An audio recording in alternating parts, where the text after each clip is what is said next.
Today I am going to show you how to create a brand new folder inside Google Drive using your computer.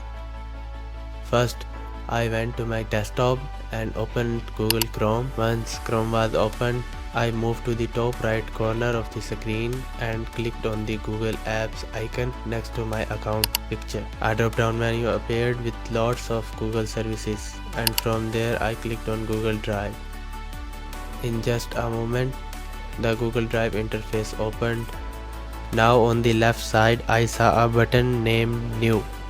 I clicked on this New button and a drop down list appeared.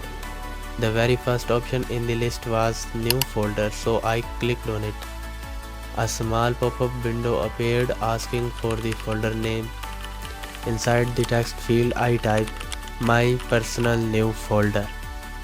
After entering the name, I pressed the Create button. And that's it. My new folder was successfully created in Google Drive.